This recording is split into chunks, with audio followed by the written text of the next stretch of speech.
everyone, what it is and what's going on. Welcome to another episode of STE Sports Talk Eli. It's been great to have you guys with me for another edition of Sports Talk Eli. On today's show, we're going to talk about the epic Thursday night game between the Los Angeles Rams and the Seattle Seahawks. They gave us a banger last night.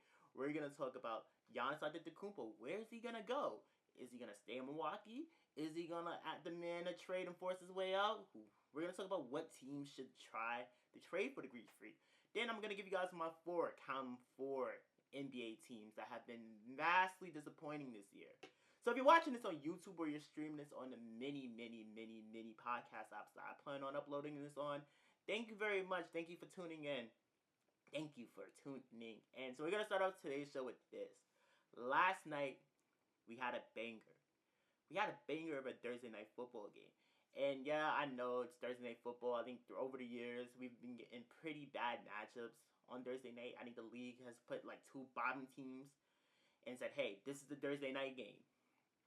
And people would still watch it and people would still complain. But last night, it was something different. It was something special in the air. We got the Los Angeles Rams and the Seattle Seahawks. Now, these two teams are both 11-3. There was real stakes on the line. Not just only who's going to be the best team in the NFC West, which has been very competitive this year. When you look at Seattle, Los Angeles, San Francisco, not the Cardinals. Shout out to the Cardinals, but not them. And last night we just got like a really good game. Oh yeah, there's also real stakes in terms of the top of the NFC in general because, you know, there's like several teams competing for that number one spot in the conference. And it was a really good game. I want to shout out Matthew Stafford. He had a stellar performance. 457 passing yards, 3 touchdowns. Matthew Stafford, for me, that performance last night, he sealed up the Most Valuable Player award. Like, that kind of performance was epic against a really good Seahawks defense, too. Like, Seahawks are one of the better defensive clubs in the league, too. And he was able to just get whatever he wanted. Throw the ball down the field and just find his receivers in the end zone on numerous occasions. Also want to shout out Sam Darnold. I know everybody has the thing with Sam Darnold. They will say, hey, Sam's a really good quarterback. Last year we saw what he did with the Vikings. He kind of really turned it up last year, and he turned it up even higher this year. But he strengths in the small moments. And yesterday he did not strength. He was able to make the big plays when it counted for Seattle. And it showed. We got like a high-scoring game. They were able to pull it out 37-36. Just great performance between two of the best teams in the NFL. Who's gonna win the NFC is a massive question. We have the Rams. We got shout outs to Sean McVay, shout outs to Matthew Stafford. Sean McVay is one of my favorite head coaches in the NFL. He's a brilliant offensive mind, in my opinion. You've got the Eagles. You can't forget about them and what they've been able to do throughout the season. The Eagles, like, I know they've taken a step back. I know they have the stuff with A.J. Brown. And, you know, you also have your concerns about Jalen Hurts at quarterback. But Hurts has been able to step up in the big moments. And I think he will be able to do that throughout the playoffs this year. Like, yeah, they do have reasons to concern. They have taken a step back. And that offense have struggled at points throughout the season. But the Eagles are still the reigning Super Bowl champs. And they're definitely going to have something to say about it this year. Ultimately, for me, I feel like you can't count out the Eagles, but I personally am going to go with the Rams. I think they're the better team. I think they have the better defense. And the way that Matthew Stafford is playing currently, I think that's going to carry over well into the postseason. Shout out to Seattle. They're going to be in the mix, but I don't see them going to the Super Bowl. Shout out to the Chicago Bears. They're having a really good season, but, you know, the lack of playoff experience is going to show, and I gotta see what Caleb Williams does in the postseason. But I really like that he's building on from year 1 to year 2. I really like Ben Johnson. I really like that defense they have. It's nasty. It's dingy. It's one of the more elite defenses in the league. But for me personally, to win the NFC, it is the Los Angeles Rams. But really great game. Really exciting stuff. I mean, we're gonna get some more really good games. Another game on Saturday to watch out is for the Packers and the Bears. This one has some stakes to it, too, in terms of who's going to win the NFC North. Shout out to the Lions are in that mix, but I feel like for me personally, it's either the Packers or the Bears. I think the Bears have a chance to bounce back after losing to the Packers earlier in the year. I think they're gonna be mad. They're gonna be angry. They're gonna remember that game from earlier in the season. I think they might mess around and steal the win over there. Win. And I think also we have to remember that this one is for the NFC North too, so there's a lot of stakes on the line for that game also. But that's gonna be another banger that we're getting on Saturday. All right, switching over to basketball. Giannis Antetokounmpo. He's doing this thing where he's like, if I love it in Milwaukee, but if does happen that I get traded, I wouldn't be mad about it. I'm open to it. He's doing the thing where it's like, instead of just flat out saying that you want to leave, like Jimmy Butler last year when he was unhappy in Miami, he let it be known, like, I want to get out of here. I want to get traded. If you're not going to pay me, then I'm out. And I'm not going to lie to you, I love Giannis. I know he doesn't want to seem like the bad guy because we've seen when superstars force their way out, we've seen the reaction that they get. And I'm not going to lie that Giannis isn't going to get that kind of reaction based on what he's been able to do in Milwaukee. Remember, he won them their first championship since the 70s. I think people are going to be more like loving towards Giannis if he does decide to go than just hate miniature. They're going to boom the first game, and as they should. But I feel like it's going to be all love there.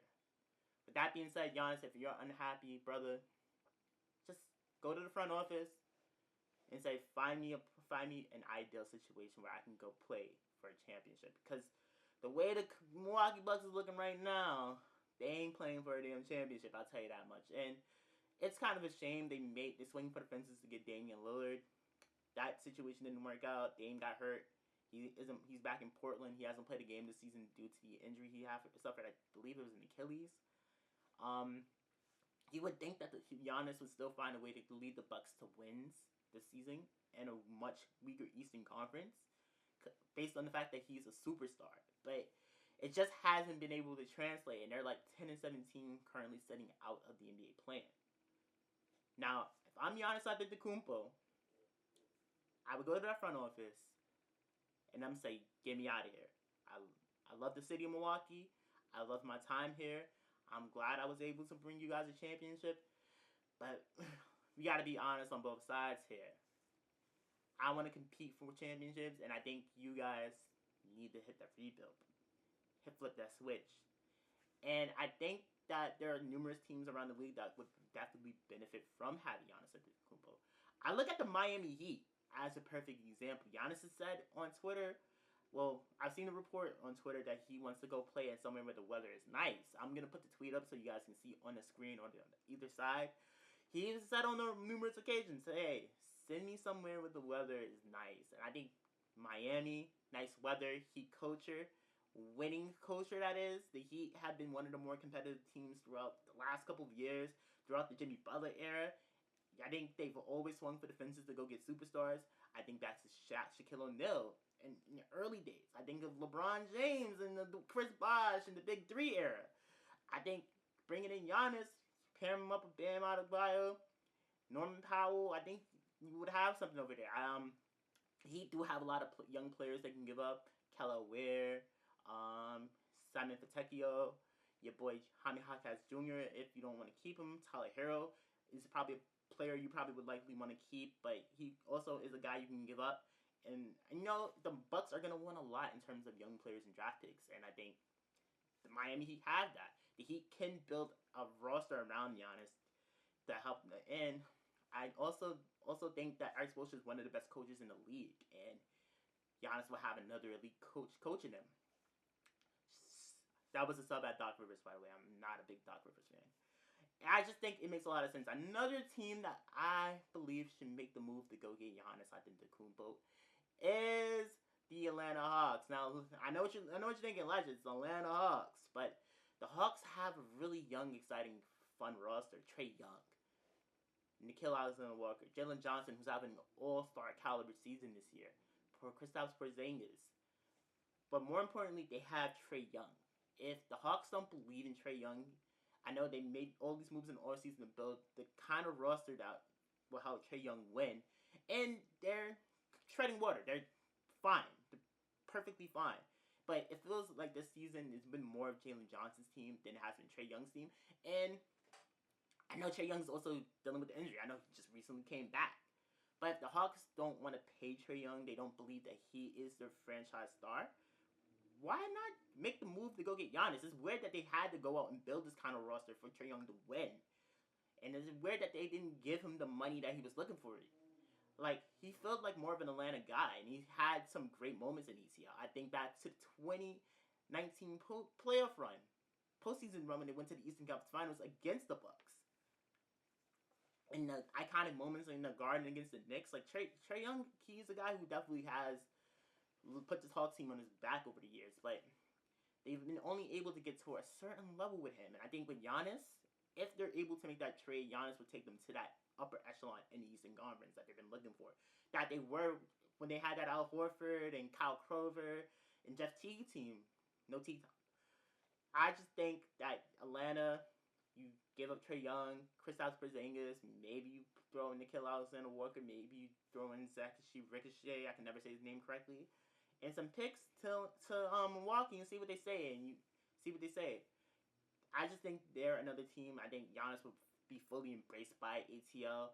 He'll probably get them back in that upper echelon mix in the Eastern Conference. It just seems like a really good fit.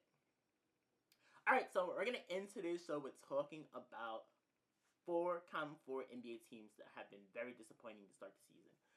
I think number 4 for me this season would have to be the Orlando Magic.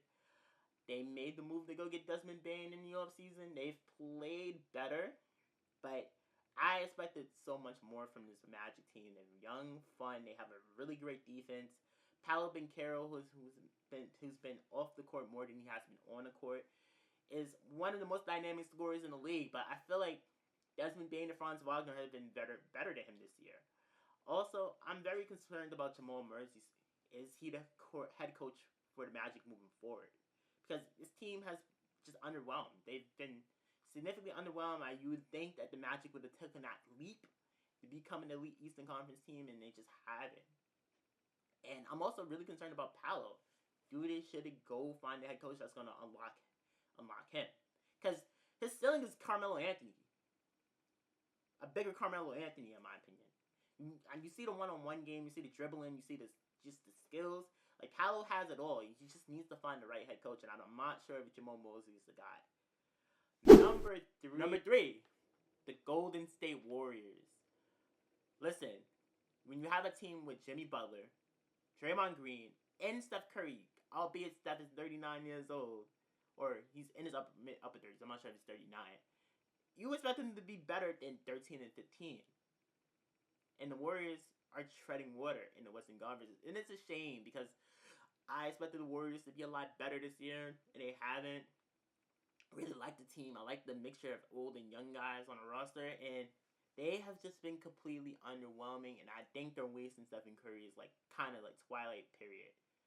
I'm not saying hit the switch, but they've played vastly underwhelming, and the Jonathan Kuminga thing is weird. They re-signed him, and now it looks like they're gonna probably trade him again, and he's back in trade rumors. Does he want to be in the Bay Area? Does he want to go? If he doesn't want to be there, the Warriors should try to trade him and see what they can get for him. Send him to a team that can utilize him better than the Warriors, because he's also receiving multiple DNPs, and it's an odd situation. Really, really, really, really odd situation. Number 2, I'm going to have to go with the Dallas Mavericks. Now, Mavericks are dealing with injuries, specifically with Kyrie Irving. And shout out to Cooper Flag, who's been balling out as of late, but I still expected this Mavericks team to be a lot better. You had Anthony Davis, you had PJ Washington, you have all these guys who were there during that finals run a couple years ago when they had Luka on the team. And yet, you're 6 games under 500? 6 games under 500 is crazy.